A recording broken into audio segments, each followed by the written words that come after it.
Hey, what's up, coaches? So yesterday I had the pleasure to have an amazing conversation with Olympic gold medalist Nicola Thost. She was the Olympic gold medalist in snowboarding in the 1998 Winter Olympics in Nagano, Japan. If you look her up, Nicola Thost, she's awesome, and she's had an awesome career, and it was so cool talking to her yesterday. We've recently become friends. She's not a client of mine, but we've been talking and discussing because we met at a virtual leadership event not too long ago. And the reason why the conversation was so cool is because she's an Olympic gold medalist, and now she coaches, other snowboarders to become the best, like the top of their game, right? And in the sports world, obviously winning a gold medal is the top of your game. And then me being a master coach who's been doing this for 10 years, I've coached a lot of coaches, right? So she has seen snowboarders come and go through the years, and I've seen coaches come and go through the years. And we started talking about what are the similarities between the snowboarders, she says, that make it to the podium, the snowboarders that make it to the top, and then for me, what do I see in the qualities of the coaches who really make it, the coaches who are really able to make this into a successful full-time career where they're loving it, they're making great money, and they're able to support themselves and their families, if that's what they want, right? That's really, actually, before I go into, that is a really important commonality, is the snowboarders who really want to make it to the top and the coaches who really want to make it to the top. First and foremost, they have to decide for themselves if that's what they want. I think that's, because I was going to talk about two specific mindset things that top snowboarders and also top coaches have. But I think even before I get into that, I just realized you, watching this video, need to just decide if that's even what you want. Because that's super important. You must decide if you love coaching. Is it in your bones? Like, is this something that you really want? All right? Do you really want to put the blood, sweat, and tears into making this into a successful business and a successful lifestyle? So that's really, because she mentioned that too, that the snowboarders who win and make to the top, they love the sport. And they really want it. They really want to be the best. So that's super important.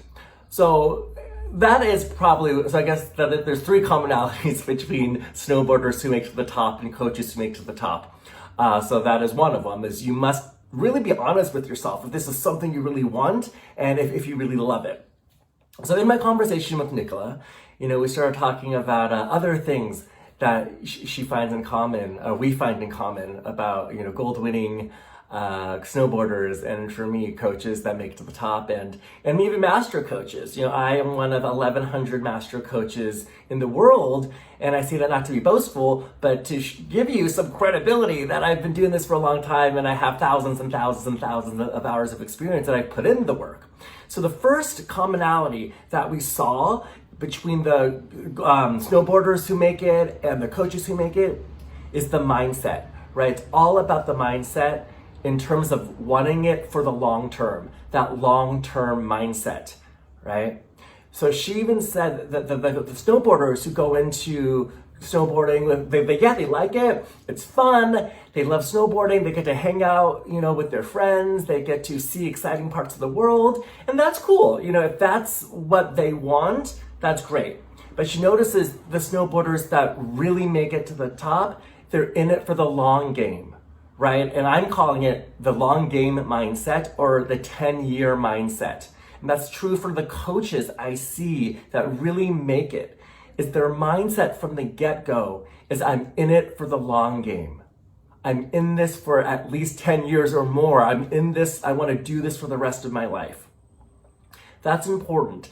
Snowboarders who she finds, they like it, it's fun, they kind of dabble in it, then that's what the results are, And she even said something really cool, is the snowboarders that make it are the ones who are willing to do the work in the dark. And I'm like, what do you mean by that? And she says the ones where when the cameras are off and they're not being interviewed on TV and they're not on social media, the ones who are willing to put in that extra practice when others are going to party, when they are putting, when it's 10 p.m., others are going to sleep and they're getting some extra time on the slopes to practice.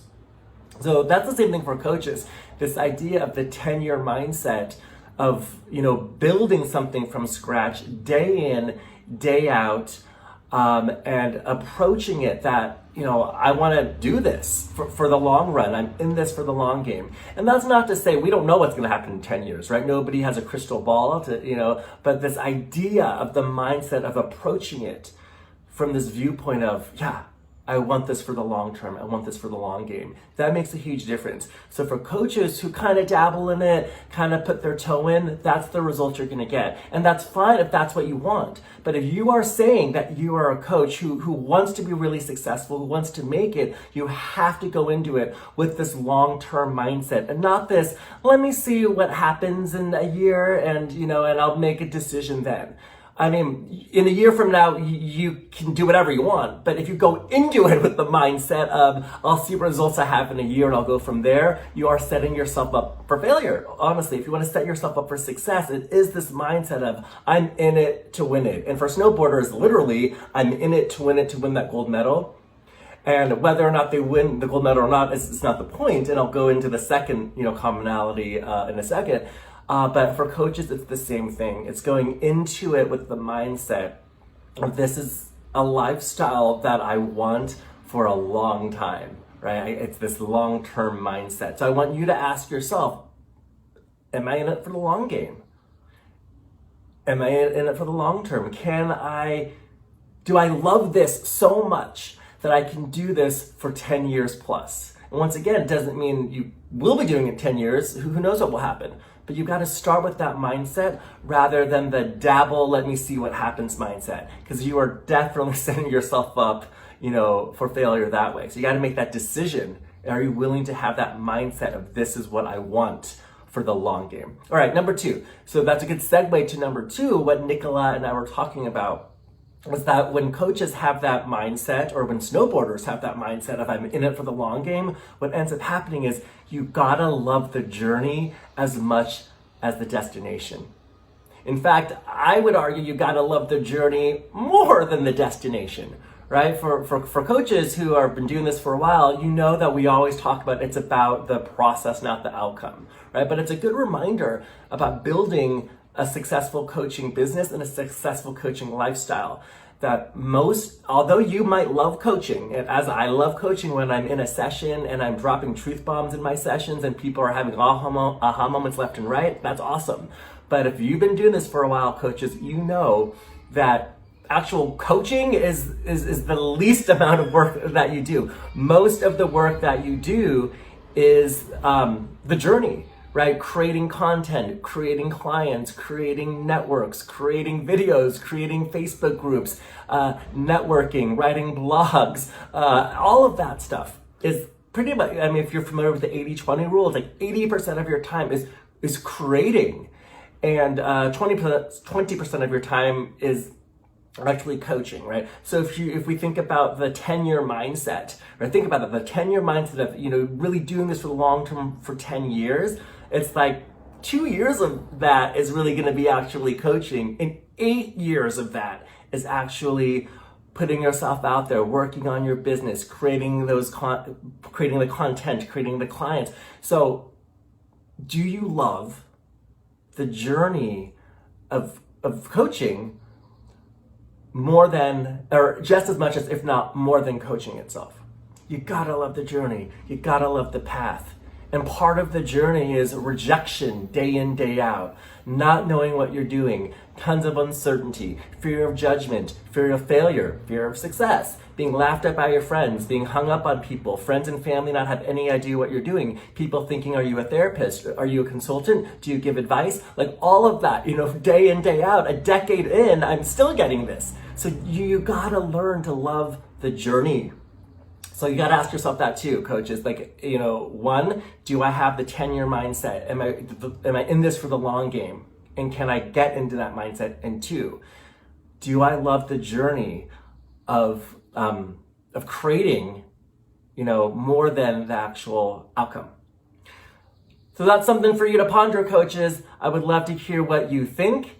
Leave some comments below and answer those two questions. Are you in it for the long game? And do you love the journey as much as the destination? Hear from you soon.